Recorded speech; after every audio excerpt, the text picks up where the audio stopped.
Jerry, anong nararamdaman mo ngayon na ikaw ngayon ay nasa kulungan?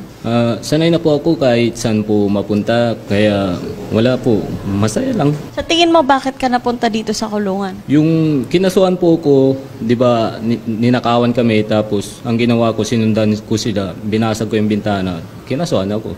Kaya ako nakulong, ma'am. Bakit mo binasag yung bintana? Nauna po silang gumawa ng kasalanan. Nakita mo ba talaga? Opo.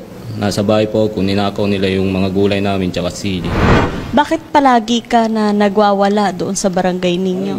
Kahit kunti po silang nagsasabing ay bastos ako, kunti lang po sila kasi kaaway nila ako.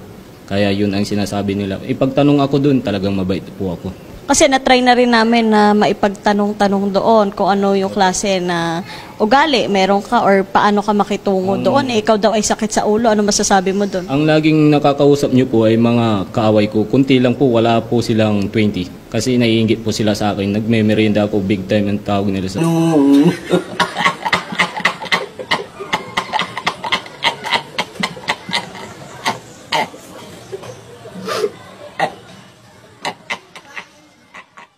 Ano sa tingin mo yung kinaiinggitan nila sa'yo? Yung ako po'y may bilin sa aking general na lolo na Benjamin Magalong. Sabi ng lolo ko, siga overall daw ako. Kaya lagi akong kinukurso na daan kahit nakaupo lang. Isip ng mga menu na iluluto pag nakalaya na. Mga pansit na tinawag kong pansit agasang manananam. Yung sobra na sarap yung mga luto. Ikaw ba ay nagdodroga? Ay hindi po.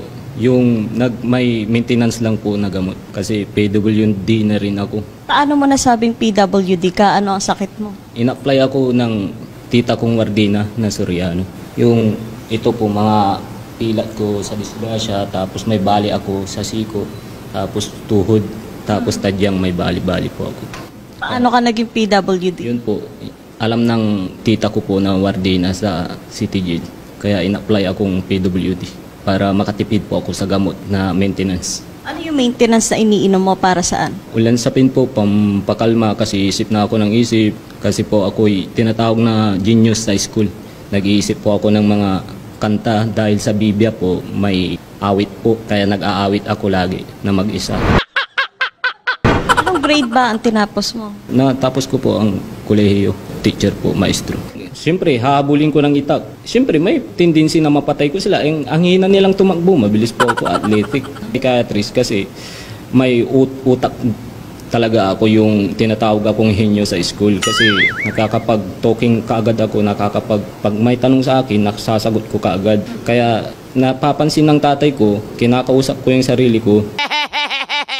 Kasi desisyon ko yun sa sarili ko para umasinso sa buhay yung nagmamatematics. So, sa tingin mo hindi kasalanan yung ginawa mo pag-aamok, paghahabol ng itak at meron ka na ring nasaksak doon sa barangay ninyo? Hindi po ako nag-amok. Yung lagi akong kursunada kaya magbayaw yun. Laging kursunada ako. Kaya pinitik ko ng kutsilyo para tumigil na. Yun ang ginawa ko. Hindi po ako nag-amok. Sa tingin mo tama yun? Sigaw.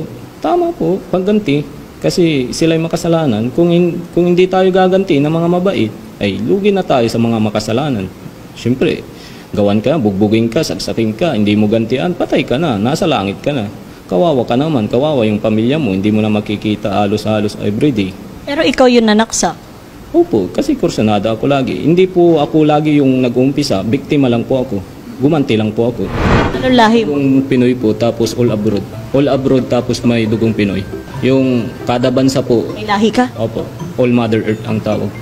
All Mother Earth. Pwede po pa-explain sa amin? Lahat ng bansa ay may kanayon po ako. Oh. Yun ang dugo ko. Tapos Pinoy pa. Dati sinuntok ako ng tatay ko nung bata ako. Kasi akala niya matanda na ako. Yung sa lolo ko na Bongbong Marcos na presidente natin sa Pilipinas, lagi po akong ginaganito ng mga kaway ko, binibiktima ako.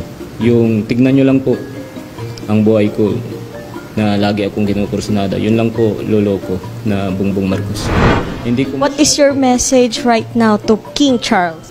Hi to you. I don't know your name and family like Queen Elizabeth now because I'm always in prison. They always doing me in prison, in prison. So I don't know you, but I glad to meet you in personal, Mr. Prince Charles. That's only, ma'am.